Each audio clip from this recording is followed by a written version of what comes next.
this is a great honor for every fan of the Dallas Cowboys. I'm honored to be in the NFL.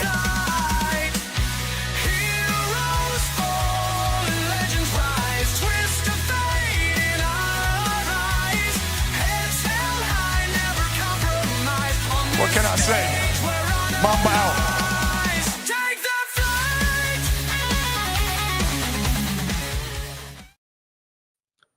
All right, Jay, can you hear me?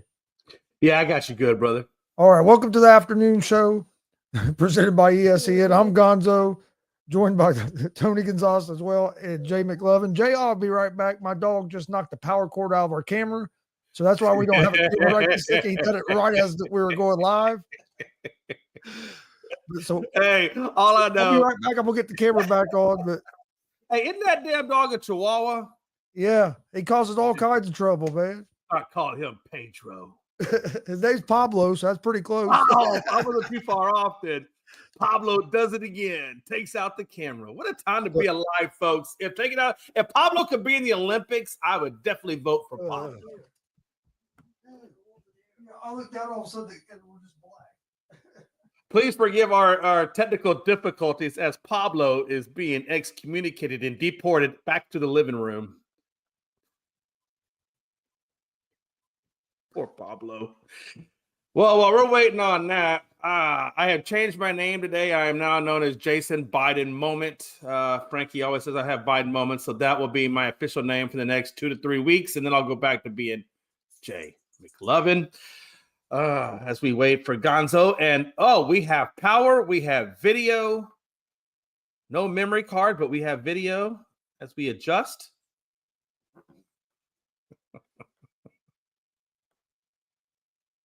So just bear with us for a few seconds as we get these technical difficulties worked out.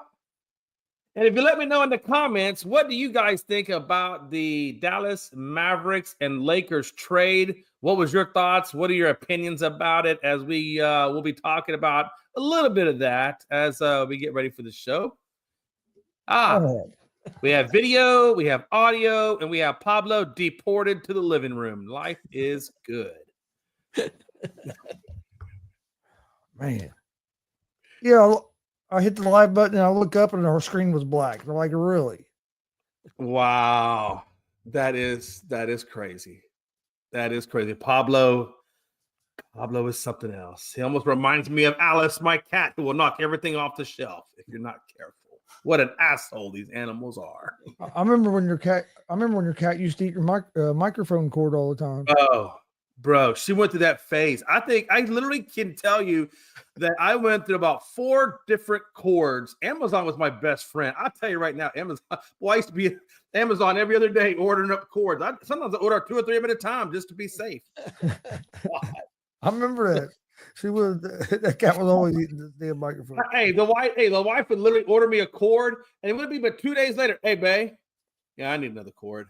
She's like, well, damn it, Jason, money don't be growing on trees. I know. Tell the cat. Fuck. Well, Luka officially had his introductory press conference for the Lakers earlier this afternoon. Yeah. And, said he was shocked by the trade, but he was excited to be in LA, and also said he was going to take the high road. So you could tell there were some things that he probably would have liked to say, but he decided to not go that route. Yeah, I also read, and there were Luka was saying that he was, I guess, happy to be on the Lakers. I don't know. I mean, I think that would have been just him just trying to. Well, he said he was part of the team, but he said he was shocked, and it took him. It took him that the first day was real rough, but Lakers is one of the biggest clubs ever, and he's happy to be a part of it. So.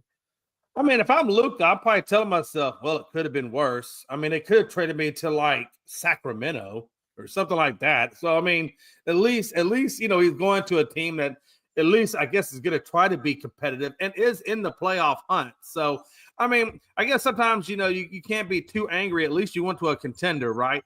The only thing I will tell you this, and I told you guys this in the chat the other day, where it was reported that Luka had spent $15 million on a mansion in Dallas, probably like a week before, and because he had no clue that he was being traded.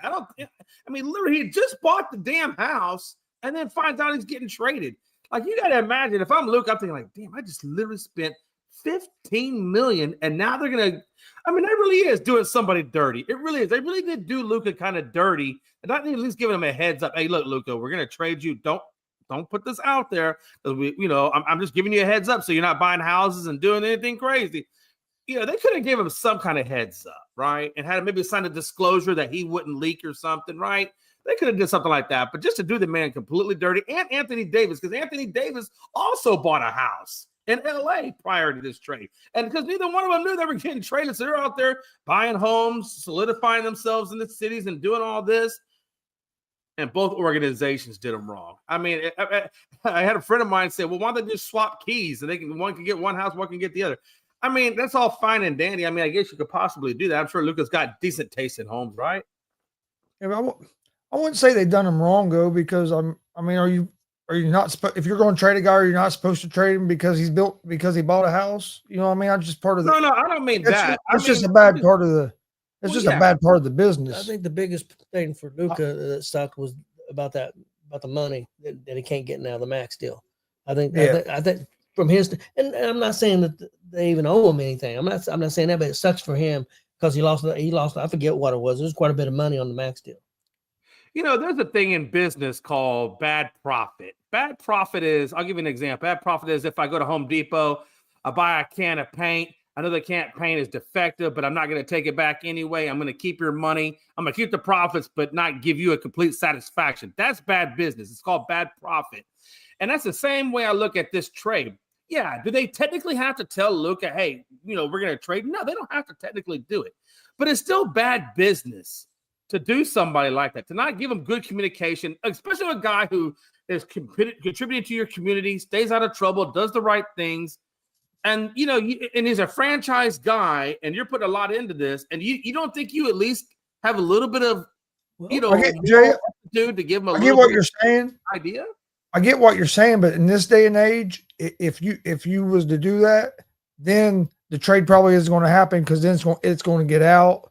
And there's going to be all chaos. To be able to keep it a secret where they were able to do, they couldn't tell nobody. Okay, but watch this. There's legal pieces of paper you could put into play that says, Luka, look, I need you to sign this disclosure, this non-disclosure. That way we know you're not going to say that. And if you do say something, then you're going to have to pay a penalty of this amount of money. There's legal things you could put in place that can keep people quiet. You know what I'm saying? Every time somebody inquires about a trade? I think when it's your franchise guy and come on, we all know what Luka meant. I think Dallas was stupid making this trade. Yeah, I think they're dumb. I'm not defending Dallas. It's just bad business, though. It's bad business on their part. You know what I'm saying? Okay. But it's not bad business for these players not to honor their contracts and Jimmy Butler and all these other guys demanding trades. So to me, like, it ain't that big a deal because the players do the same thing. We see it all. Okay, we see it all the time, right? When quarterbacks or NFL players, halfway through their contract are playing at this high exceptional level, and all of a sudden they want to renegotiate their contract rather than playing the contract that they signed off on. I get that, but at least there's some sort of communication about it, right? They're not just.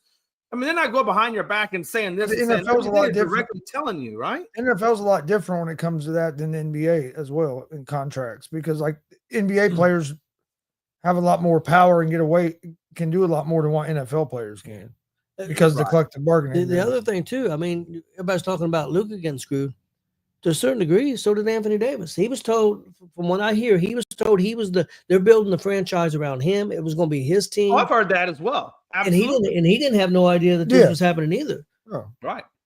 Yeah, he was supposed to carry the team forward after Bron retired or whatever. So yeah, I agree. You never see two guys that were first team All NBA players and basically still in their prime get traded for each other like that. It's never happened like that. What don't make sense is the age difference. Why would Dallas want to take a guy? I'm not saying Davis is not a good player. He's a very good player, but he's 31, 32 years old, whatever he is. and you got Luka who's like 25, 26. That don't make it. That don't make any sense. From the things I've heard and read, it sounds like the GM of the Mavericks didn't like Luka and wanted him out there. I mean, that's what it sounds like when you read this. I don't know. It sounds like there was some kind of rift between the GM and Luka. Right. I'm sure there was.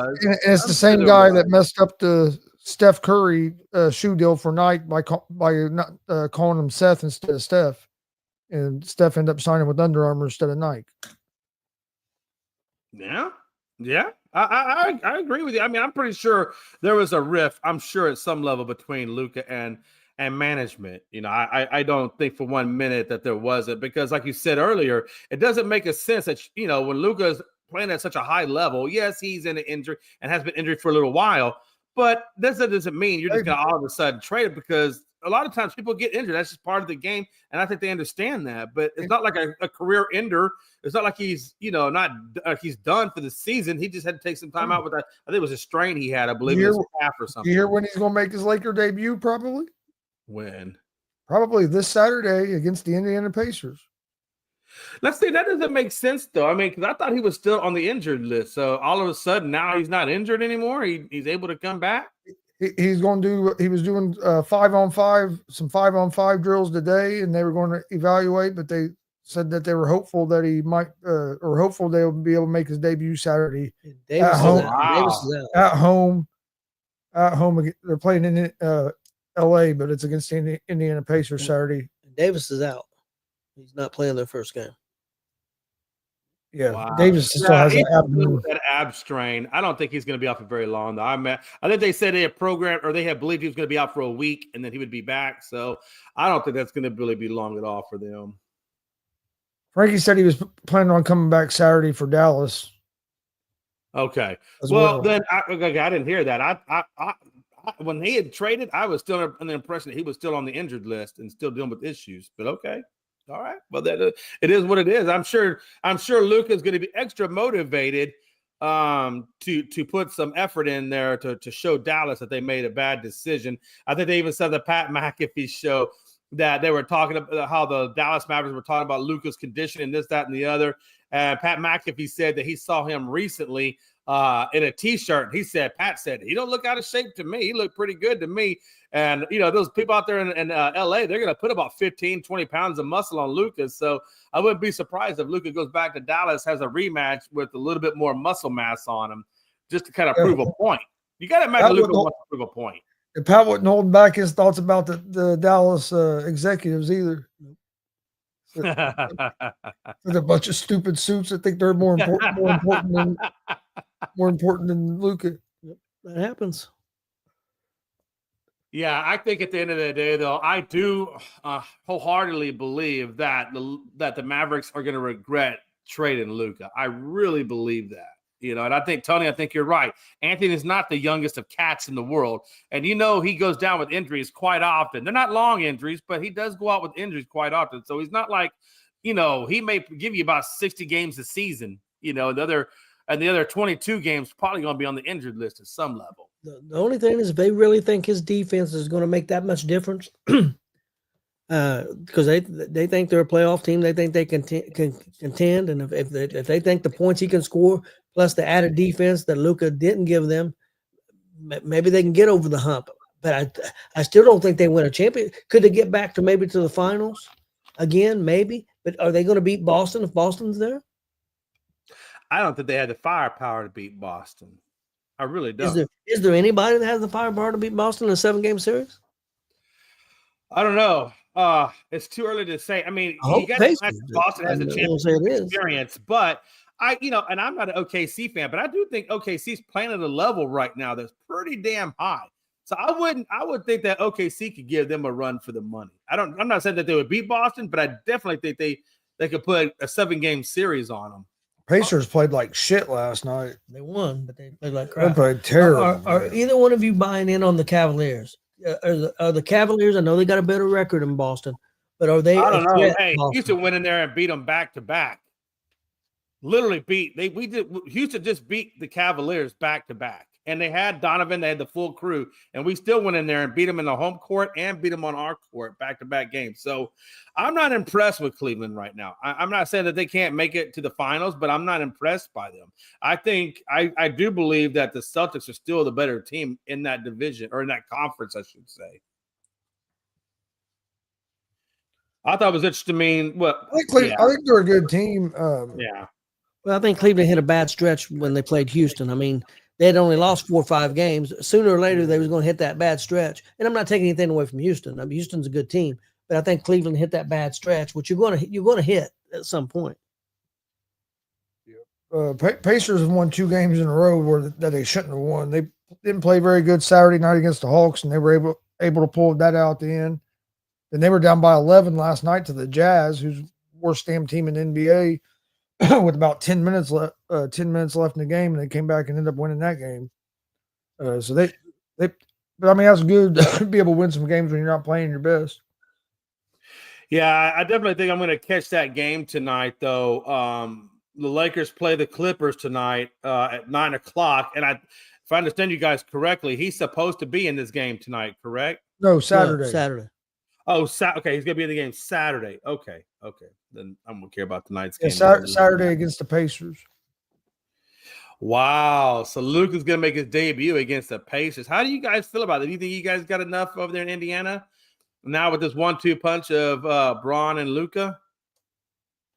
And don't forget AR-15. I think sometimes AR-15 gets I do. I think the Pacers are going to be right there competing for a chance for the Eastern Conference Finals again this year, like they were last year. We got a deep team, man.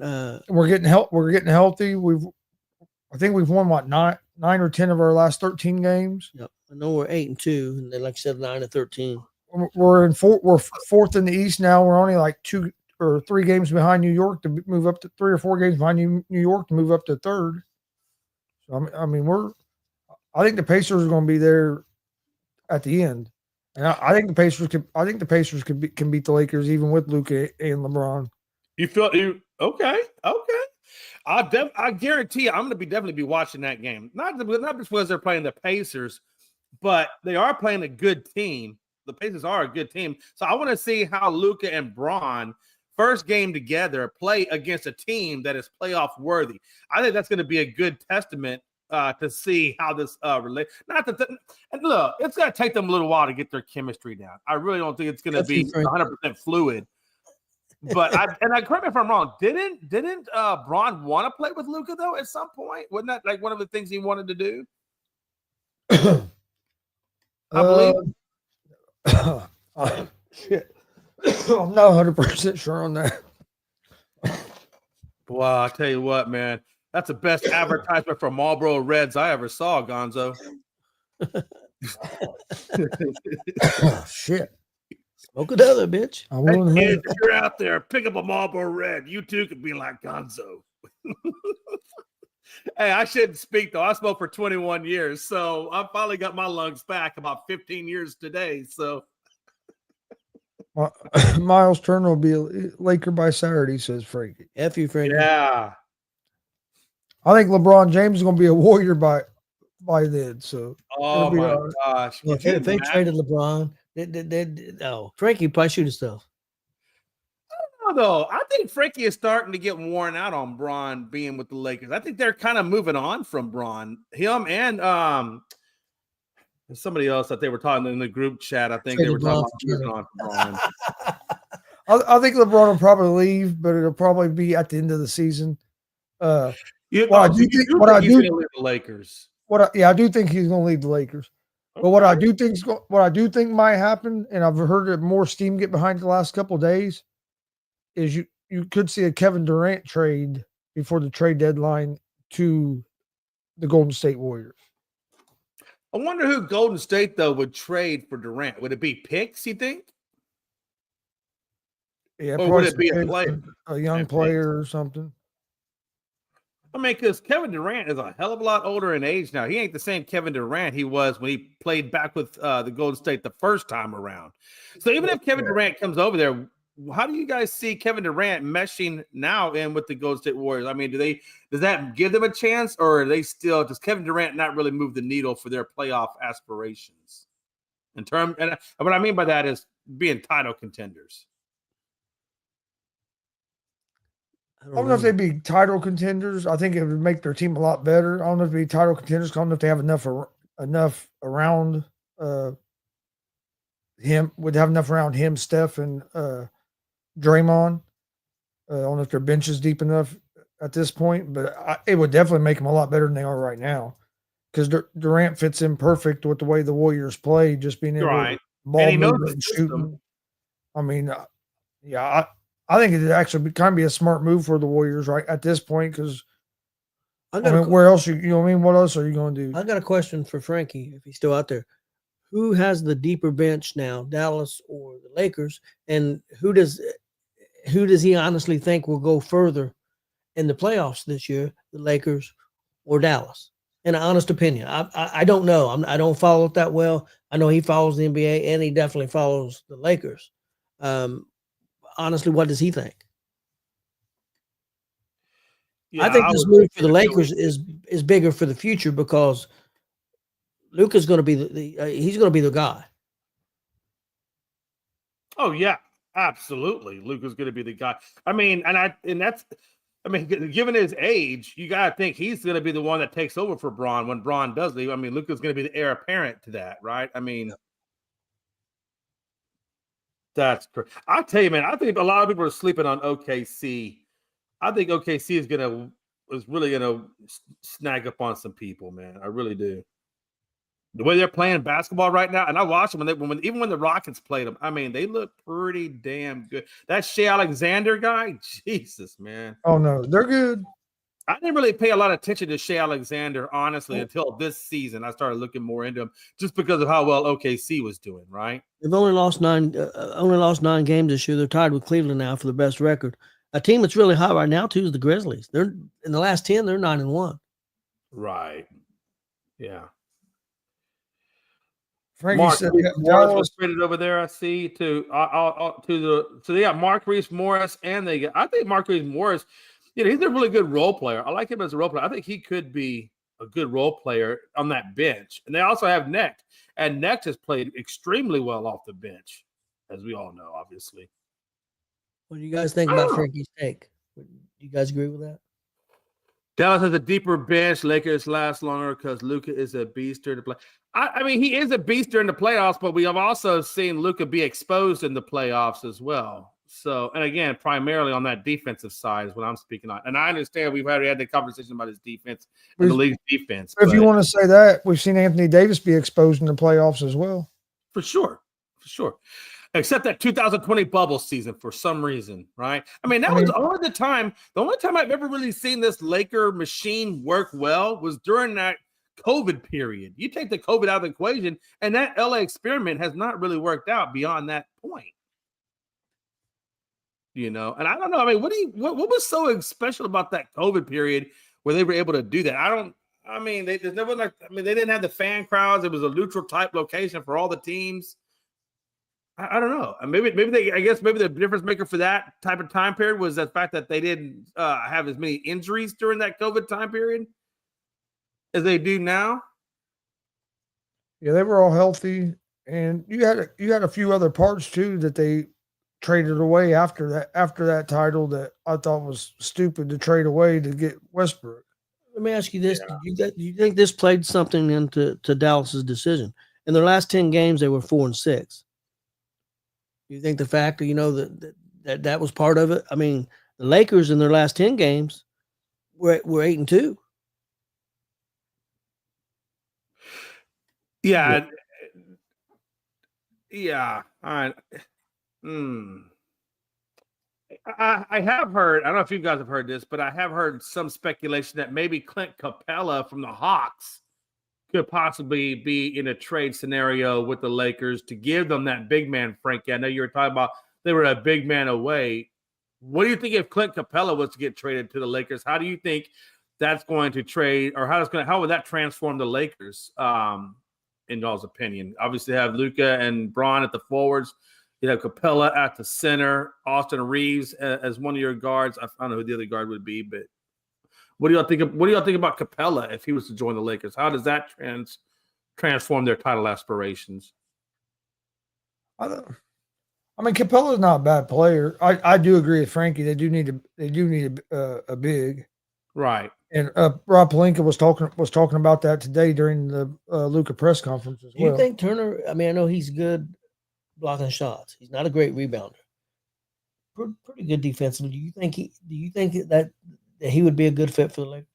Yeah, he'd be a good fit for the Lakers, but he don't need to leave Indiana. No, I'm not saying that. I'm just asking a question. Turner's been playing good. Turner's good defensively. He can shoot the three. I mean, yeah, he'd be. Yeah, but there's always been some criticism of him. Hey, I picked up on that though, Gonzo. Tony, I don't know if you picked up on that, but when you mentioned Miles Turner, Gonzo kind of gave you a little side eye. Just a little side eye there, like, Dad, really? No, I don't want him to go. I don't want him to go Lakers either. I want him to stay in Indiana, especially because the Lakers have nothing that is going to benefit the Pacers. If the Lakers, absolutely, you're right. I mean, if they had something that was going to benefit the Pacers, it'd be a different story. Maybe we'll take Luka from. We'll take Luka. Oh, I bet you would take Luka from Miles Turner. But admit it, Gonzo. If Miles Turner did lead the Pacers, dude, that would severely break your heart. I know it would, man. I know you believe that Miles Turner. It depends what they get. Yeah, it depends what they get. It wouldn't break my heart. Because I'll be honest with you, and Dad knows this. And Turner's played great since then. But I wanted them to keep Sabonis. Yep, I did too. I wanted them to keep. I was on the side. I'd rather them got rid of Turner then and kept Sabonis. I didn't want to see. No, we ain't taking Bronny. But I didn't want to see Sabonis go. I was a big Sabonis fan. But I like Turner. Turner has played good ball. I wouldn't want to see him go right now because the way our team's playing, and he's a big part of it too. Let me ask you guys this, because this seems to come up quite a bit, and I think a lot of times we say it in jest about Bronny James, but I'm starting to really feel like a lot of us think that Bronny James, he's just not going to be that star. I mean, what do you guys think about Bronny? Do you guys feel like Bronny James at some point will turn the page and get his development under control and actually become a superstar in the league? Or is he just going to be, maybe like a lesser star? It's too early to say. I don't even think he should have been in the NBA draft. I don't think he's good enough to have been drafted. Right. Because Scottie Pippen's son is out there, but Scottie Pippen's son is a pretty much down at the end of the bench kind of guy. Do you see Bronny, even if he makes it to the league, do you think he's going to be maybe at best a role player? I'll be honest with you. Bronny coming when when they said he was coming in the draft, I never thought he was going to be a star. I thought at best he's probably a role player on the team. Right now, I think he's a G League player. I think. Well, absolutely, he's a G League. I think he's a college player. I think he should stay in college. They need to. They're going to have to let him develop. I think he can develop into a decent role player, but I don't think he's going to be a superstar.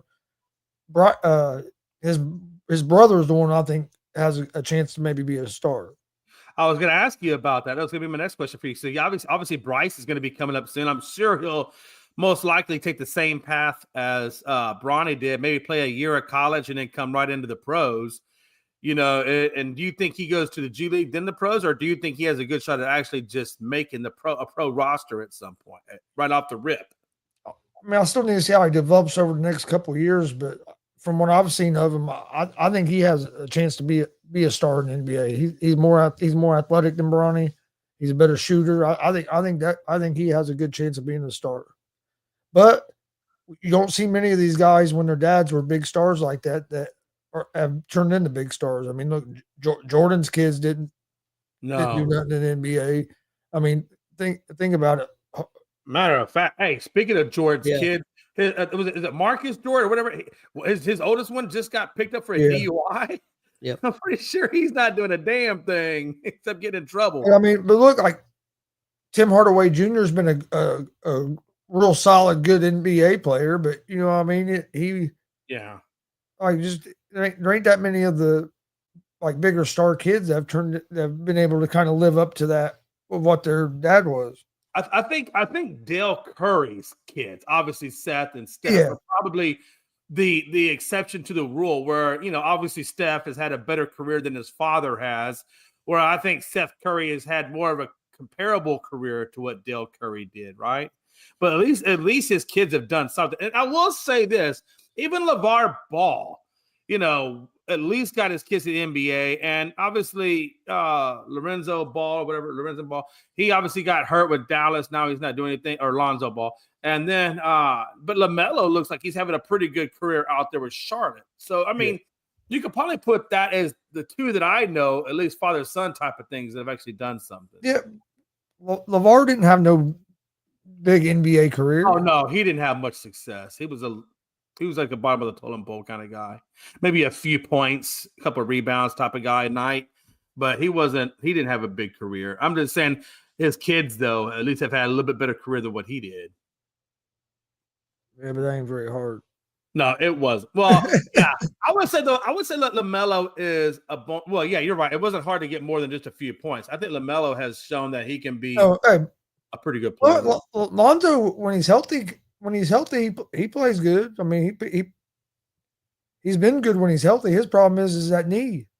I don't even think is Lonzo even still considered to be a part of the Bulls, or is he just faded out of that now? Is he just basically done and gone with? Because I know I think those last injuries really. He was playing the other day. Oh, Lonzo Ball was? Yeah.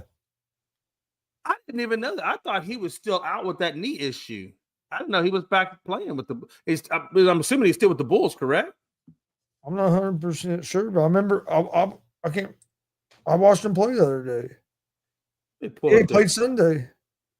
He had 13 points, 2 assists, and 4 rebounds. Yeah, he's still with the Bulls. Wow. Okay. I watched him play against the Pacers a couple weeks ago. Okay. I guess I don't pay enough attention to the Bulls. I just kind of figured he was still out. Well, I didn't know he was back either. And then you're right. He is. I watched him over that Pacer game and saw that he was back. I said, "Oh, he's back." Yeah, I'm looking at their depth chart now, and you're right. He is back. So he's back to playing. Okay. Well, and I like to see that. I really didn't want to see him, in this career, going out on the injury list. When he's healthy, he's played good. He's played pretty good when he's healthy.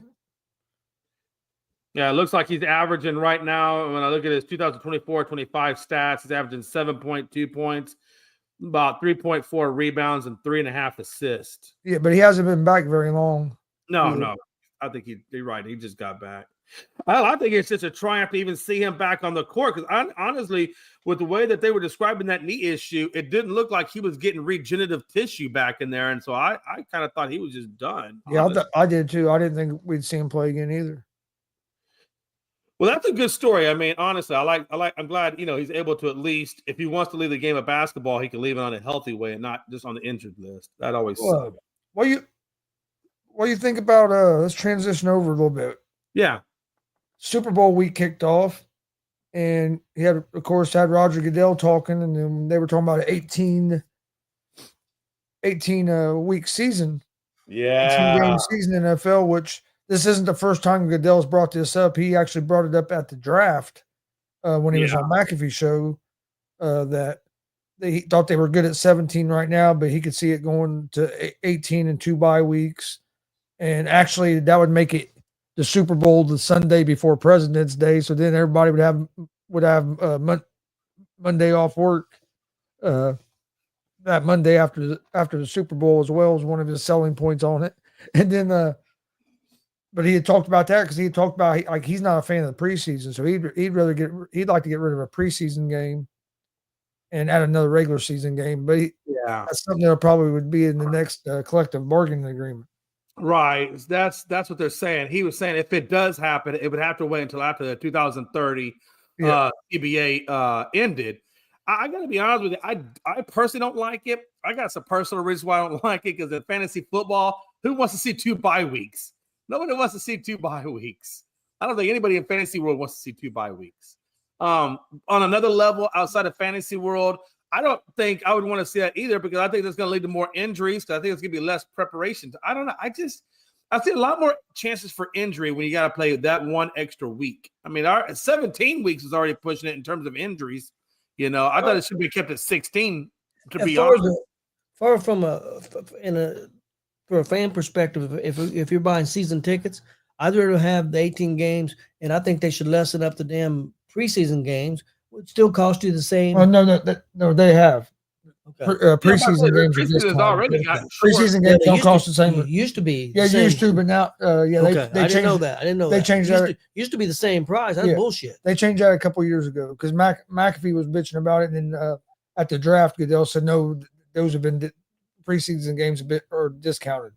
So yeah, the preseason game they did change that. I think used to, yes. I think preseason games for somebody buys a season ticket should be free.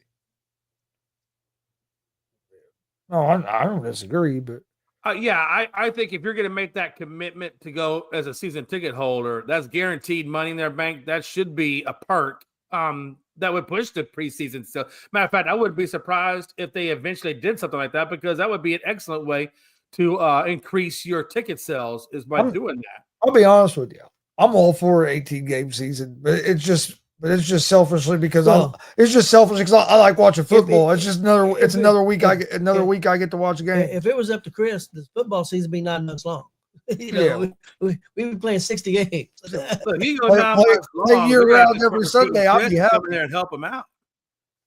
Play around every Sunday, I'd be happy. But so I mean, and if you take away a preseason game, yes, the preseason. I know a lot of players don't play in preseason, but you're really not shortening the preparation because you're getting an extra bye week as well. So I mean, and that's going to be more money. That's going to be more money for the players and more money for the salary cap to keep going up.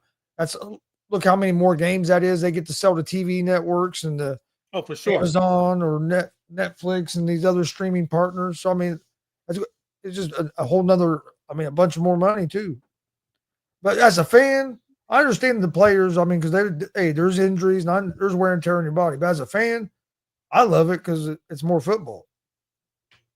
How many years do you guys think it'll be till Netflix will one of them have the Super Bowl? You think it happens in the next 10 years? Yeah. Yeah, I could see something like that happening. I don't know if it's going to, and I don't even know if it takes the full 10, but I think within the next 10 years, I think it could happen. Yeah. Crazy. Yeah, I think Netflix has like 300 million subscribers worldwide, globally. Yeah. Well, think about it. They just brought in wrestling. So I don't see why they would just stop at wrestling. I mean, you would think I would have to imagine they're going to look to do other things as well. And I think if this thing goes good with WWE, they'll start doing more. Because with WWE, this is their first weekly scheduled live show that takes place every week. This is the first time that Netflix has ever done anything like that. So if the viewing keeps going good, I'm sure you're right. You're going to see more stuff like that they try to get live weekly. I would not be surprised if Peacock tried to get in on that, and there was maybe a bidding war between Peacock and Netflix to see who could get it. In all honesty, I think Netflix is a lot more successful financially. Netflix, and they have more subscribers. Yeah, but I think if Peacock's looking at it from like if we get the NFL and the WWE here on Peacock, that's going to boost us up to actually compete with Netflix. Well, see, right now, Peacock still has a deal with WWE. Like the WWE network is still on Peacock here in the United States. Right. Do you think, Gonzo, do you think that when that contract ends, do you think WWE will switch over to Netflix and just do the whole thing on Netflix? It could be, but it's going to be a bidding. There's going to be a bidding war for it. Honestly, I hope they do because I got a Netflix account. I just don't have a Peacock. So I would hope that they would slide over. That's one less thing I got to buy if I want to watch the damn WWE events. By the way, I did watch Raw last night. Frankie. I would say Peacock's going to be one quite a bit to it because that WWE network is probably the most on Peacock. Right. What a time to be alive, man. Internet right now. Yeah, I think it should be interesting to see that. I definitely think there's going to be some bidding wars. I'm surprised Amazon Prime hasn't put a bidding in for that as well. I mean, Prime is, they're all over the place. I'm surprised Prime hasn't, especially with. Well, they might have put a bid in for it when all that was going on, but I mean, when WWE signed with Netflix, I'm sure there was other streaming places that were trying to get it. The thing that was attractive to WWE with Netflix is because their Netflix is so global, and WWE is trying to become more of a global product. Something that Stephanie brought up the other day on McAfee show, and something they had talked about years ago, and COVID hurt it, was they're planning on putting an NXT in Europe and NXT in everywhere. They're talking about starting these little NXTs everywhere in the world. And she brought that up again. That's something had been brought up since COVID. Well, let me ask you this. Since we're talking globalization of sports and things like that, you know, the NFL has also said that they're looking to do eventually. Right now, they got 3 games, I believe, in Europe, but they're trying to get it to where there's going to be 16 games, you know, overseas, and possibly even a Super Bowl being played overseas. You know, how long do you think before we see that type of thing happen? I would say within the next 10 to 15 years, there's a chance there's a Super Bowl overseas. Yeah. I mean, they're talking about putting an NFL franchise overseas. They just, if they could figure it out logistically, it would get for the travel to get teams there and stuff. What country do you think would be the first overseas team? What country? It'd be in England. It'd be in England, I think. You think England? I was thinking Germany. I would say England or Germany. They do a lot more games right now in England. But I've heard that a lot of the fans that are there in England for that are Germans. Really? I didn't know. Yeah, I wouldn't be surprised. Because I know Germany has quite a few stadiums over there. Not that England doesn't, by the way. I would say probably England too, because that's where it seems like everybody goes first. Right. And I mean, and honestly, how hard would it be to convert one of those hockey stadiums like they do here in the States, where you can play hockey or football or not hockey, but soccer or football? Could you take a soccer stadium and convert that into a football during football season and then back to that? I mean, I don't think that would take much, would it? Oh, they play in a soccer stadium when they go over to England, I believe. I think so. Okay. That's what I thought.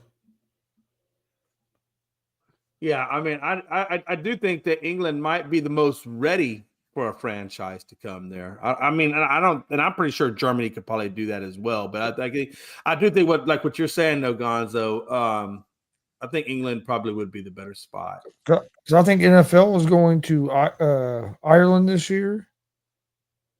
Yeah, or if not this year, next year. I think they're going to Germany. They keep playing in more and more of them. So yeah, eventually. Just like that, because WWE's getting ready to do one of their big ones overseas, and people were complaining about that. They're doing a Royal Rumble in Saudi Arabia, and they've been talking about doing a WrestleMania in England. The only thing I'm curious about is NFL Europe didn't last long, and that's the only thing that kind of makes me nervous about them going overseas. Is will it be able to be sustainable over there? Because NFL Europe wasn't sustainable. Yeah, but it's a different time now where I think football is more global now and more popular over there than what it was when they tried that NFL Europe. Okay. You know, I mean, I think maybe they tried that. I think they might have tried the NFL Europe too soon. You got to let it get built up, but it seems like now, like all them other countries are craving American football. Right. I got to be honest with you, though, man. I really don't like the Super Bowl leaving the U.S. It's our sport. I think it should be still played here, you know. But I do understand from a business aspect, from a business standpoint, that it would be probably beneficial to have a Super Bowl over there because I'm sure it's going to be lucrative. Number one, TV deals here in the U.S., plus TV deals there. Plus, they got big stadiums over there as well, for like all these soccer stadiums. So, I mean, I understand their reasoning because business-wise, it probably does make the best sense. I guess personally, it just hurts me to see the Super Bowl not played here. If the Super Bowl hadn't been turned into a corporate event where it's so expensive to get in, where the average football fan can't even go, yeah, then I'd feel like you. But since it's where the average person can't even go watch it anyway, I really don't care. I mean, we're going to see it on TV regardless if it's in New Orleans or if it's in Germany. What's the cheapest ticket for a Super Bowl? They said that the average ticket price, this is the average, so there was $10,000. Jesus, for one ticket is $10,000. That's average. You can get a few tickets a little cheaper than that, and some tickets a lot more expensive than that. But the average is $10,000. See, that shows you WWE right now for WrestleMania. Their cheapest ticket is $700. Well, it's still a lot of money. At least it is for me. So the average ticket for WrestleMania is No. The cheapest ticket for WrestleMania is $700 in Las Vegas right now. Oh my gosh! Like, That ain't shit compared to 10 grand. Well, people will spend that money. People will spend it. They will spend it. But I ain't gonna say they won't. yeah, but it's been turned into, it's mostly corporate. You know what I mean? It's mostly like people that are, it's like your executives and shit like that. It ain't your average. There's not a whole lot of your average NFL fans that can afford to pay 10 grand for a ticket. Nothing Oh, about heck WrestleMania. no. WrestleMania is a 2-day event. I mean, You'd have to get a ticket for 2 days. Still $1,400. Yeah. And you might get a little cheaper. Hey, you get a little cheaper and price on a combo. I ain't gonna lie to you. After I watched the other night, what? Hey, I wonder what the I paid nosebleed. I wonder what the $1,400 nosebleed to go both tickets are nights. going for, though. Huh? I wonder what the nosebleed tickets for the Super Bowl are going for. I mean, it's got to be probably what, $400 or $500, maybe. How much? It'll be over $1,000. It probably, Even I'd say in probably nosebleeds? 4,000. Dang, man. So you're paying $3,000 to $4,000 to see a speck because you're not gonna be able to make them out. It's a speck up there. Hell, you're gonna pay $3 or $4 grand just to watch a TV. Okay, I'll stay at home and do it for free. This doesn't make sense to me when you're really that far away from the field. Jay, I agree with what you're saying, and we set up high, but we could still see the ring pretty good. But I kind of felt that way too. But after going to the event and the energy and everything, and getting to see my son and my grandson, you know, all three of us together, and my son and my grandson's girlfriend, it was worth it. It was worth the. I mean, we paid $200 a ticket, something like that. About two.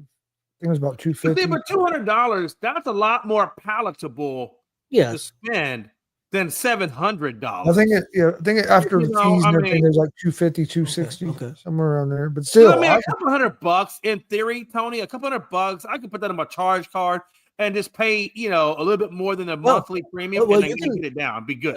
You can make payment plans and stuff for that, because I know that's something Glenn does all the time. I mean, and that's fine. I mean, if there's an economical way to do it, that's fine. But not, like you said, not a lot of people have 10,000. Not a lot of people have, even at WrestleMania Vegas, who's got $700 to just go to these things? Cheapest ticket to get into the Super Bowl on SeatGeek is $3,278. Goodness, man. I had a lot of friends that wanted to go to the Rumble that didn't have the $200. Right. To set front row down by front row on like the 50-yard line, $17,000. Damn, coach, that's a car payment. I mean, that's almost a car, or at least half of a truck payment. And think about it, even at $3,000, you know, up there at the cheapest, that's a mortgage payment for some people. That's a full mortgage payment. To see a few hours of a game on a TV screen, because you can only make them out just a little bit down on the field. I don't know, man. I mean, I guess my priorities as I get older are a little bit different. I could do $200. I could definitely do maybe even up to $300. I ain't gonna lie. If I could get like tickets for WrestleMania and they were $700, I'd pay $700 to go to WrestleMania. I would. Of course you would. You're crazy. But one key about WrestleMania and Super Bowl, the same thing. One thing key about WrestleMania is they're going to announce it a year in advance. So you can plan on it, make payment plans. You could plan on doing it. Now it'd be tough to take a family of 4. I mean, And I'll be honest with you. If you had asked me 4 days ago if I'd paid $700 to get in WrestleMania, I'd have probably told you no. Hey. But after going to Royal Rumble, experiencing that, I would. Yeah, me and my grandson had already talked. I said, Austin, the cheapest ticket for WrestleMania right now is $700. What's it going to be in 2 or 3 years when it does come here? I said, we're not going to be able to go. And he said, yeah, I know. But then after we went to the Royal Rumble, we said, hey, we're going to find a way to go. We're going to find a way to go. I'm going to tell you something right now. I'm going to tell you how this is going to play out. God's going to be like, damn, yo, Dad. Okay, look, let's be honest. You got 2 kidneys. I got 2 kidneys. We only need one to live. No. I'm just saying. Hey, Dad. We can probably get a couple grand for a kidney. No, like I said, dude, I that was might even contemplate giving a part of it. Hell, your liver grows back. You can give up half your liver and be good to go. because I'll be honest with you, because I've always felt like you. Like if I'm sitting way up at the top, I could see it better at home. But Yeah, after I going to that, understand. it changed my mind a little bit on that because Well, probably because the energy of the people around you, plus the fireworks and the booms and the bangs and all that kind of Yeah. stuff. Yeah. Now, I ain't gonna lie to you, man. If And- I'm gonna and spend that kind of honestly, money being a nosebleed, could- I'm gonna. I ain't and gonna I'll lie be to you. honest with you, you could actually see the ring. I could actually see the ring better than I thought I would be able to. Yeah, I mean, yeah. you could see it better than what I thought. Right. Plus, they had screens right above the ring. Plus, they had the regular screens in the building as well. I mean, like you could actually see the ring better than I Yeah. expected. But let's be honest. Let's say for visually impaired people like me and Tony, you look down there. Yeah, I can see the ring, but then that dude looked like a little termite. I can't barely. Is that allowed? Well, I'm saying they wouldn't. What is It that? didn't look as small as I thought it would have. It really did. It was better than what I thought it was going to be. It really Okay. was. I can't say personally because I've never been, so I'm going to take your word for it. If Tony says, as visually impaired as he is, if he says he can see it, all right, I'm going to believe because I'm going to tell you right now, I am extremely visually impaired. You don't look, my glasses don't tell you the truth. I got Hubble telescopes on my face right now. You know what I'm saying? Yeah, you could see better than you could see it better than I thought I was going to be able to. I'll be honest. Now, I loved it. The only thing I wish there was a way you could listen to that you could hear the commentary. Right. I did miss that. I did miss not hearing the commentary. But other than that, I couldn't complain. I had a blast. I wish they now on Sirius Radio for SmackDown and Saturday night's main events, they play the audio on Sirius Radio of the events live. Oh, okay. But they didn't do that for the pay-per-view, or I don't think they do that. What if you had like an iPhone and you put the little earbud or maybe just one earbud or AirPod, whatever, in your ear, and then you had Peacock on your phone? You can listen to all the commentary in your ear and be watching it live. Only thing is, it might be a little delayed. Gonna be a little off. Yeah, that might be throwing you for a loop. You're right, because it won't be exactly. Might be a little bit of a delay. If it's behind, it wouldn't be as bad. But if it's ahead, it'd be. Well, being there live, it'd be behind. Yeah. I was just trying to think of a way that you could still hear the commentary. Oh, believe me, I was thinking live that night. Like, how could you? I don't know how you could get it where it wouldn't be delayed. That would be the key. Well, don't they got suites there? What if you got a suite? Nah, God, I can't imagine. Yeah, we ain't afford no damn suite. Yeah, I know. I was gonna say, what if you were in a? Well, I'm not saying we can afford it. I couldn't afford it, but what if you were in a suite that played Peacock and you could see it visually there, and then still have it, right there in front of you? But I don't know if I'd want to be in a suite because I don't think you'd have the energy like you guys are talking about. I don't think you'd have that same energy in a suite as you would be in the crowd and experiencing it with everybody else, right? I mean, that kind of is part of it, isn't it? Well, it depends how the suites are set up. Because I know, like at Gainbridge, you have the suite, but then there's some seats out in front of the suite that you can sit in. Yep. That are part of the suite. Yep. I don't know if Lucas Oil's like that, but so if it's like that, you still feel like you're part of the crowd because you can sit out there, like right in front of your suite. Oh, I got you. I got what you're saying. We've been in I just want to know how much the kids or how much those kids' parents are paying for them to be on the runway when the wrestlers going down the runway and you see them, bumping hands with the people down the runway. You got to imagine those damn tickets ain't no cheap stuff. Well, no, they're paying probably $1,000. They're paying probably $1,000 at least. Yeah, I'd be like, man, for $1,000 or whatever it is, I just throw my kid over into the runway and say, hey. But I'll be honest with you, Jay. Where they first came in at to set there, I'd rather sit where we sat because you're dead on the floor. I think it would be, they were so far back. I think it'd be harder to see the ring, especially for a short guy.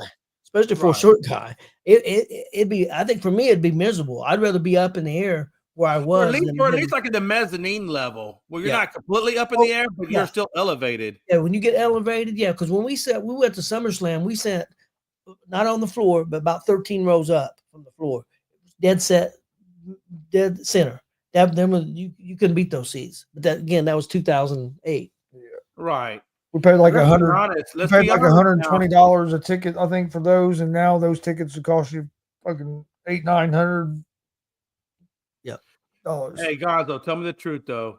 Let's be honest. Let's keep our honesty hats on. Did you bring a little telephone booth for your dad to sit on so we can see above everybody else? I was good. I didn't have no problem. Okay. And if they said, "Hey, what do you mean a telephone booth? This is my hey, I was gonna throw this down into the ring. I thought it was like part of the telephone booth ring. What the hell?" Look at that.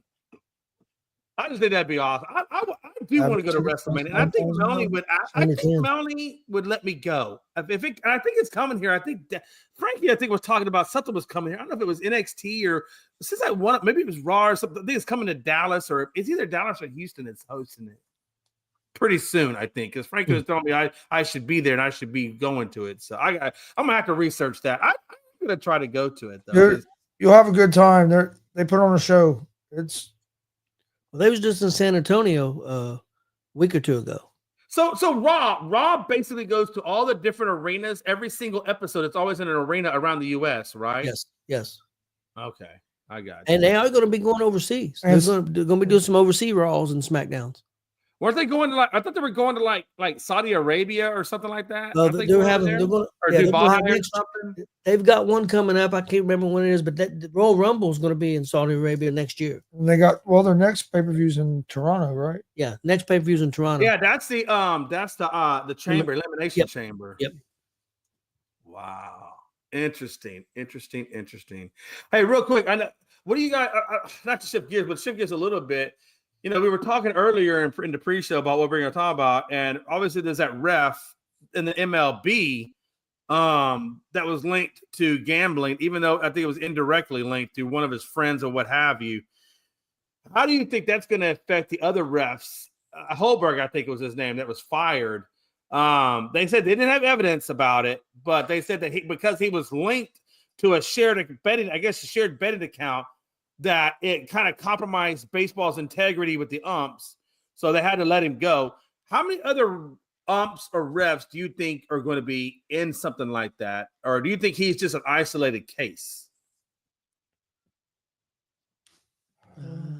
I mean, you never know. I mean, there's always people because you have players. I mean, there's been multiple players that's been gambling which some of them rules for them gambling is ridiculous. They're allowed to gamble if they're not gambling on NFL, which I get, but you can't do it if you're sitting in the locker room. Well, why does it matter if they're sitting in a locker room or at their house? As long as they're not betting on NFL, why does it matter where they're at? So some of them rules are kind of back and forth, but so I'm sure that you might see some more umpires, but I think it's more probably of an outlier just because if it was more prevalent, I think we'd hear about it more because these sports books, they keep track of who, they look for names, they have your account, they have all your information. So if you're online using these sports books, they're going to find out. Right. And to be completely transparent about it, they didn't say that he was betting on it, but they did say that the guy, associate, friend, whatever you want to call him, that's linked or that is connected with him on this betting account did bet on baseball. And I think that was I don't want to say that was the sole reason, but you got to know it had to be a huge factor as to why they fired him, because even though he's not doing it directly or indirectly, he's linked to somebody who was doing it. So I'm just wondering, hopefully all the other umpires and refs or whoever's out there, hopefully they're being more careful about who their friends are or who their accounts are linked to. Hopefully they're not linking their accounts to anybody, and hopefully they're not on betting accounts. But you got to imagine, does this tarnish baseball in any way? Do you guys think? Do you think that the fans will look at this differently on baseball now? I don't think so. I don't think so because okay. I mean, you had the referee in the NBA. I can't think of his name off the top of my head. Was it Donahue? I think I know who you're talking about. Yes, I think it was Donahue, if I remember right. And then, right. You had that scandal, and look, the NBA still going pretty strong at the red. I mean, you've had the Pete Rose thing in baseball. So I think baseball went ahead and got rid of him, even though they didn't have no evidence of him betting or even being involved with his friend betting. Right. But they got rid of him because he was on that shared account because they wanted to baseball's always been like strict out in front of the gambling stuff. So which is kind of hypocritical because now there's sports books in almost every ballpark Right. you go to. Absolutely. Cincinnati Reds have a sports book in their ballpark where one of their most famous players is banned from baseball for gambling. Yeah. I mean, it is, doesn't it? I mean, if you want to say the word hypocritical, that is being hypocritical, isn't it? Yep. I mean, at some level, there's got to be some hypocrisy. Don't get me there. wrong, bro. I understand you can't have players betting on their own games. I get that. I get that part of it, But think about this: what if you're a guy who's betting on a game, and you're just an average Joe schmuck, but you hear about these refs that are linked to other bettors and stuff that are betting on games. You know, you got to imagine people take it seriously, right? Because if they don't, if a game doesn't get called fairly, or if there's any kind of misconception on it being called fairly, that there's going to be a lot of pissed off people in the world. there's pissed off people, but you know what them pissed off people do 1 minute later? Bet again. They're right back on that app betting on Trying something to else. get that money back. By the way, if you're one of those kind of people, there is an 800 number you can call. I suggest you might want to use that. But seriously, that's what they do. I mean, they'll be pissed off. They'll say the game was rigged, and then 2 minutes later, they're making another bet. I mean, Right. Hey, Right. I bet on FanDuel some. I'm not on there every day betting, but I'll bet on there here and there. I like going to the sports book and watching NFL games, and I'll bet a little bit. Yeah. But I know people that, I mean, all day long are betting. every day. Yeah. I made a bet one time, and then Melanie sent me to my room and told me to think about it. So I don't really bet anymore. I have been known to bet a bottle of whiskey or a nice cigar. You know, I might bet that kind of direction, but definitely not for direct money. You know, I don't. Well, but I don't. Money. I don't understand. I also don't bet a lot of money either. You know, I mean, I ain't like going and putting like $1,000 on a game or anything like that. Yeah. Otherwise, you get a guy named Johnny Two Thumbs coming to your house. We know a guy that does that. Oh, yeah. We know a guy that bets $1,000 a game.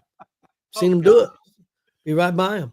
Yeah, Yeah, I look, have seen that in the casinos before. I've seen a guy at a casino lose $2,000, take out his credit card, take out another $2,000, and then lose that $2,000. And I said, bro, you seriously might want to like call a gambling hotline because you lost $4,000 plus interest.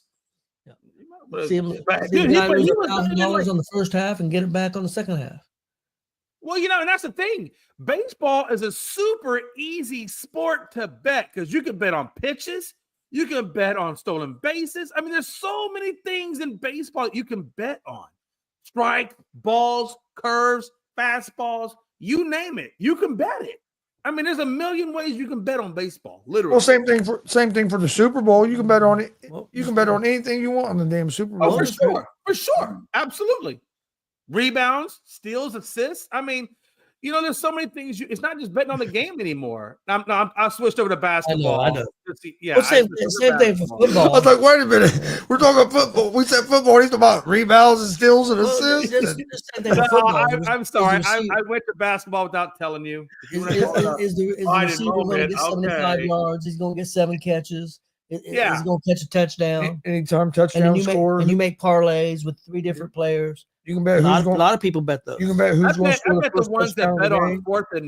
fourth and an inch or 4th and 2 if they go for it or don't go for it. You can bet that. You can bet if they get it, don't get it. I mean, it's endless, right? It's endless on what you can bet on, literally.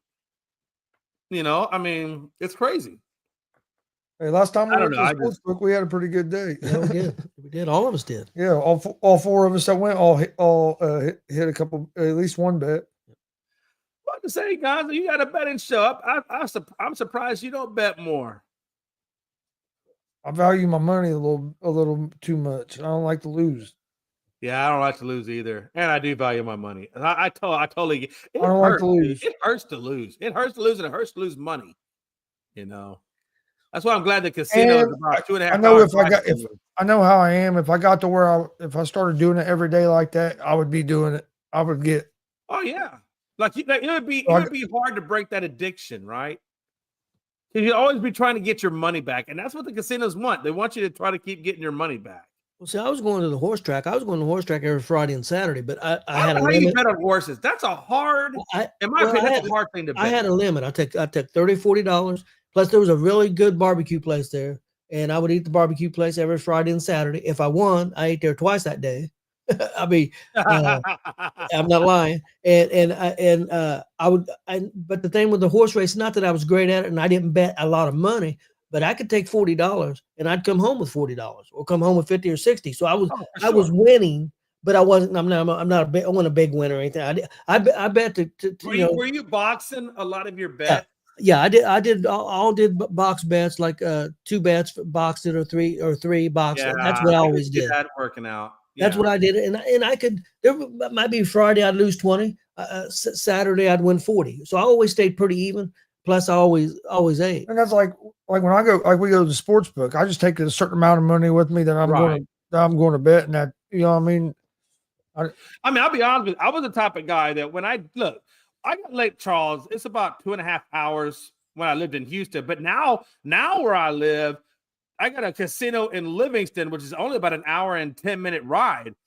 And I told Melanie all the time, I said, look, there's nothing wrong with going to the casino. If you got a tank full of gas and you got if you want to say $100, that's no more than a dinner, a really nice dinner and a movie and maybe some candy at the movie. That's the way I look at it. It's no different than me going out on a date. Yeah. And if you lose that $100, you lose $100. You had a good time doing it, whatever. And I have been known to take $100 and spend 15 hours at a casino to walk away with the $100. Yeah. I mean, if you do it right, you gamble right, you can make it last. Like we have a casino 30 minutes, 25, 30 minutes. I couldn't be that close. Oh, there's no way I could be that close. I'd have to be a little further away.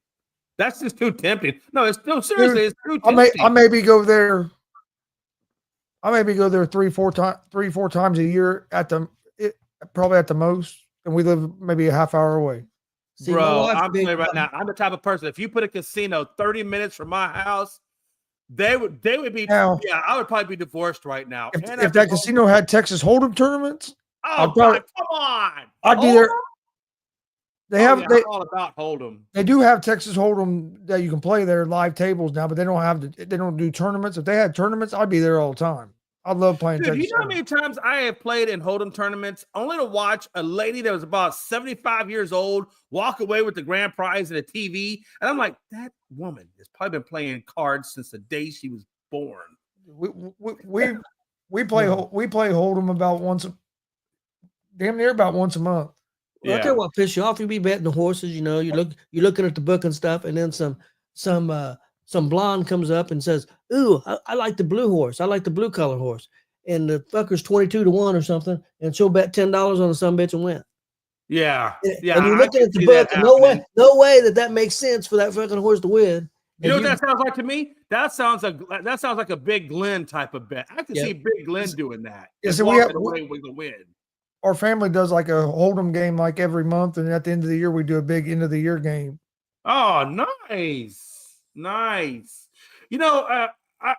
thing when I played Hold'em in the tournaments is when I lived in Sheboygan, they had a tournament. They just play for door prizes, things like that. Or if you had the best hand at the table of the night or something like that, you can win drinks. Like you can win, you know what I'm talking about? You win drinks playing. Yeah, I played in tournaments like that around here. Yeah, and I will tell you right now, I have gotten quite a few drinks doing that. I've never gotten the door prize.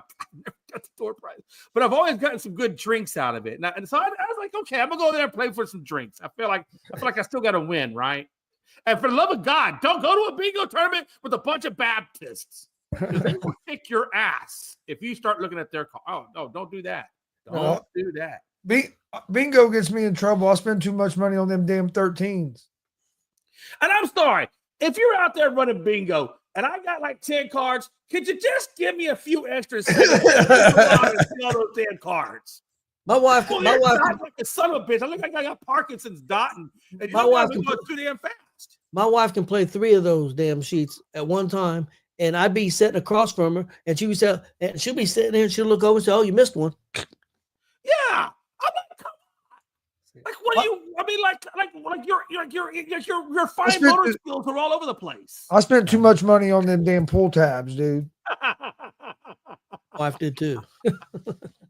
That's why she don't go to bingo. Oh, Yeah, man. me and my buddy would just go up to the bingo place and sit there with mom. We wouldn't even be playing bingo. We'd just be sitting there playing pool tabs the whole time. We'd be up there for a couple hours and leave with either quite a bit of money or leave broke. One of the two. Hey, I'll tell you right now. Hey, I had a friend of mine. We used to go play at the casino a lot, and we always played 21. We always played blackjack. There's nothing else. We just played blackjack.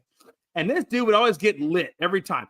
And I remember one time we were sitting there, and he had about at least $100 because he had split, and so he had double bets. So he had about $100 worth of bets there. And the dude fell out of his chair. He literally fell out of his chair, laid on the floor, passed out. And he hits on both of them. And he's like, "Did I win?" "Nah, dude, you lost." I'm sitting there raking all of his chips. I'm like, "But you did a good job, though, but you lost." And I won like a son of a bitch. Now get your ass up. Let's go. Oh, shit. But seriously, you got to be careful, man. There's so many things you can bet on these days. Hold'em is like you said, Hold'em is a very risky thing because there's no limit. It's no like limit, anything else. Right? It's like anything else. So you can get addicted. You can get addicted to it and go the wrong way with it if you're not careful. Yeah, I'm not big on it. My wife plays the machines, and she was playing the machine one night, and this lady was playing next to her, and that lady put a bunch of money in, and I'd been at the horse track. I come over, and this lady finally gets up. She's mad. She gets up. My wife said, "Get on that machine. Put 20 in." I said, "I don't want to play." She said, "Put 20 in that machine." That lady spent a bunch of money. It's going to hit. Yeah, it's going to hit at some point. Put 20 in there. So I put 20 in there. I think the second one, maybe the third pull, I hit 80, 100 free games. I won $500 or $600. And hell yeah. Got my $500 or $600. And my wife said, "Well, put some more money." I said, "Nope."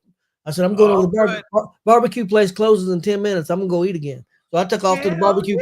I had $600 in my pocket. I was going to eat barbecue again. Be smart about it. You did the right thing. Sometimes you gotta look. Don't look the gift horse in the mouth. You got $500 in your pocket. It's time to go get some food, pay a couple of bills, and go home. You know how many times I've got one of them slot machines up to like $300-$400, ended up walking out of there with none of it. No offense, Gonzo, but you're an idiot. You should have. Oh, see, my wife, she'll do the same thing. If I was $400 on any machine, I am cashing the hell out, and I'm not telling my wife about it. My wife would hit $1,500, and if I wasn't there to take 1,000 of it and put it in my pocket, she'd spend it all back. So I'd say, okay, you just won 1,500. Hey, they call that the fever. You get that fever. She got the fever. There ain't no doubt about that. Yeah, you get that fever, man. Hey, real quick, let's talk one more issue here. So Kirk Cousins comes out and says that last year he was playing with a jacked up elbow and his arm wasn't 100%. So now you got to imagine, I don't know if they're going to trade him or what's going to go on with Kirk Cousins, but what do you see going on in Kirk Cousins' future? I think he'll be a quarterback. I think he'll be a starter somewhere, but I don't think it'll be in Atlanta. And right. Well, I think Penix has probably got that spot now, I'd imagine. I think he's going to take less money, don't you? It's not going to be. He'll take a little less, but that dude always somehow. I'm about to say he's got the best damn agent in the business that can keep getting him lucrative contracts. Yeah. He always and take a team like the Raiders. Would they don't have a clear number one, or even Cleveland, who's trying to keep Myles Garrett. Who needs a clear number one? Maybe they take a chance and they bring him over. They are prone to spending. I think that Deshaun Watson proved that they are prone to spending. Do you think one of those guys takes a chance? And do you think Kirk Cousins still has something left in the tank? I do. Okay. I'd take him if the Colts decided to get him. I'd be happy. Well, that's true because you don't even know 100% if Richardson is really your guy or not. There's questions. With Cousins last year, he was coming off an Achilles injury, so that takes some time to come off of. And then if you're banged up, he wasn't healthy. I think if he's healthy, he's still a real good quarterback. I don't think he's fell off that much. So Kirk Cousins says against the Saints, he got hit pretty good in his right shoulder and elbow. And from there, kind of was dealing with that and was something I was working through and just never really could get to where I wanted it to be. So I guess that Saints game really jacked him up. And I think after the Saints game, he just never could get healthy again, which kind of makes sense a little bit, you know. So you got to imagine he's had some time to let it heal, you know. So obviously, whoever team brings him on, they're going to want to do a really good evaluation or examination on that shoulder and on that elbow to make sure he's 100%. But if he is, like you said, Gonzo, I don't think that – honestly, no, Gonzo, I don't think you want to make that move. I think I hate to say this for you guys, but you got to go through one more year of purgatory. But you got to let Richardson get out there and see if he really is your guy or not. And if he's not, then you need to you need to move on. But you're not going to know if he's your guy or not unless you have Cousins keep coming in. You know what I'm saying? Because you're going to want to go that direction. Would you agree with that? Or I think they're going to bring somebody in to compete with Richardson for that job. Okay. Fair enough. From the way they've been talking, at least. They're right. And if he is, like you said, if he is that guy, then he would be able to beat Cousins out for the job or whoever out for the job. I hope Richardson. I hope he works out and has a hell of a season this year because that'd be the best thing for the Colts. Oh, for sure it would be. But for sure. The way last season went, my faith in that right now isn't real high.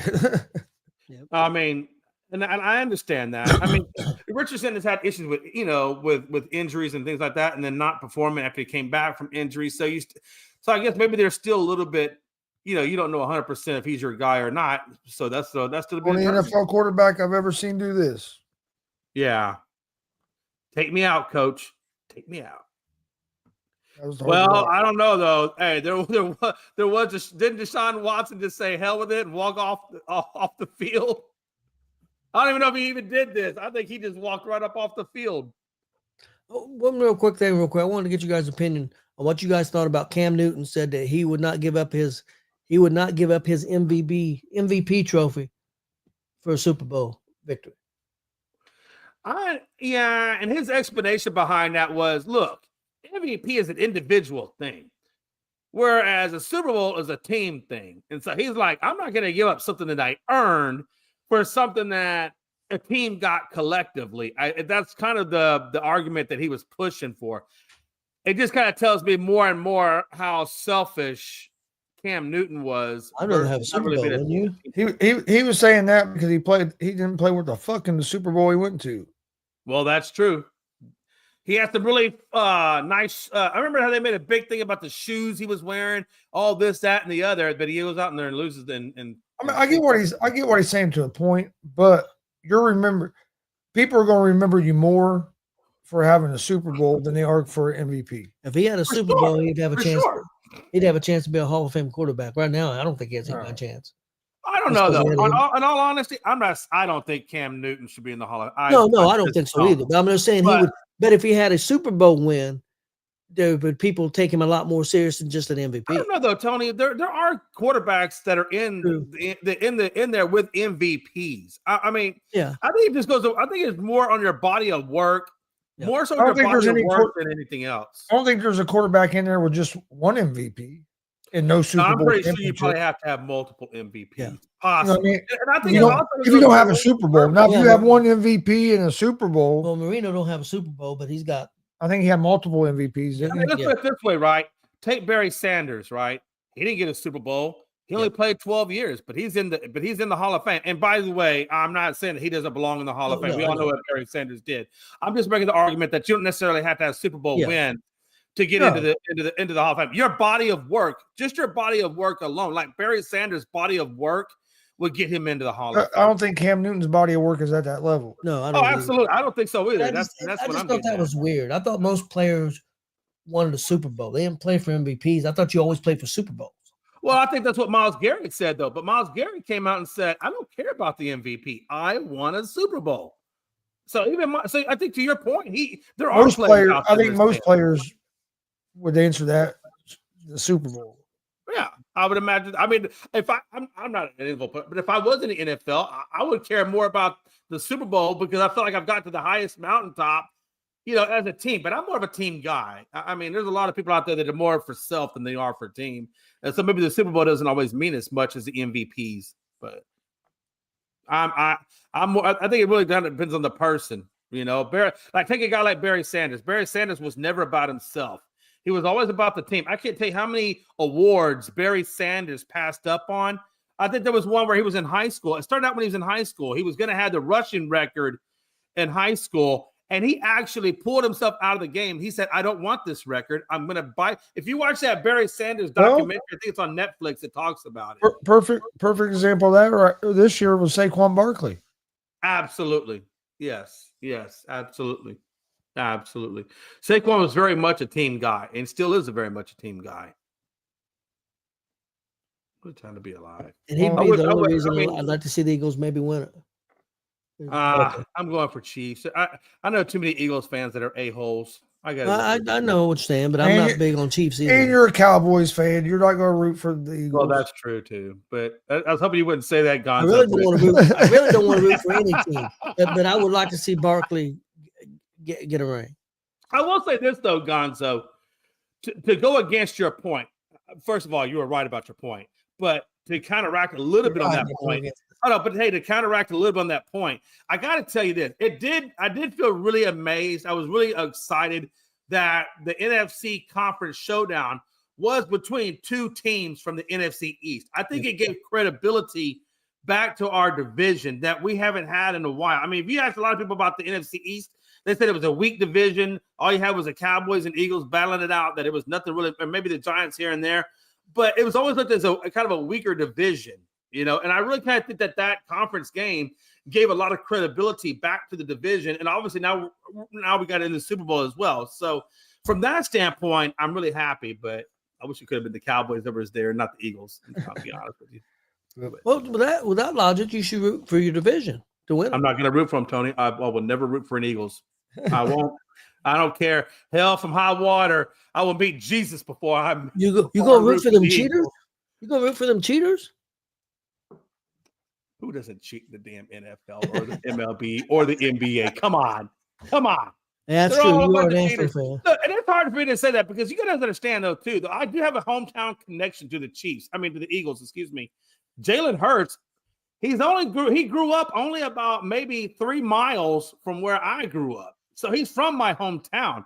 So I don't like going against Jalen. By the way, though, Jalen Hurts, you are an amazing person because he is one of the few athletes out there that has several $100 million, but yet still lives with his parents in a very modest $300,000 home in Humble, Texas. You don't see many athletes that had the humbleness or the maturity with money that you do with Jalen Hurts. I just want to say that. Anyway, but I'm still going for the Chiefs, but it is what it is. All right. Let's get out of here. Got anything else before we jump out of here? No, I just wanted to say just one thing. Hey, guys, be looking out on ESPN. Our boy Jacob is going to be launching a gaming platform on ESPN. You'll be able to see him on Twitch and wherever else he goes out on, probably YouTube or something else. So we are going to be doing gaming. If you guys are in gaming, I know he does the show, NFL, Call of Duty, all that stuff. So be looking out for gaming. We are going to be bringing that to ESPN. I'm excited about it. I think it's another avenue that we're going to be looking to get, another space we're looking to get into. So I'm excited about it. Also, please, if you liked our content, make sure you go on Gonzo Sports Room on his YouTube page and give us a subscribe and a like and a comment. And then also on ESPN, if you guys could give us a subscribe and a like and stuff, that would really be amazing. We really are looking for those subscribes. It just helps us get out more of our content to you guys. And we appreciate and love you guys. That's it. Everybody have a good day. All right. Thanks for watching, and we will see you guys tomorrow right around 2 o'clock.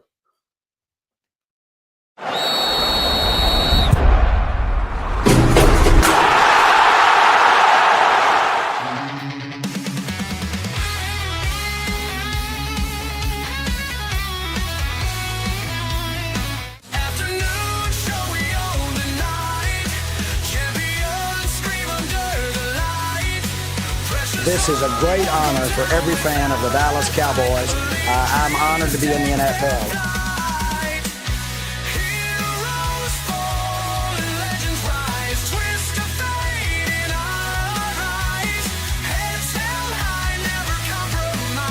What can I say? Mamba out.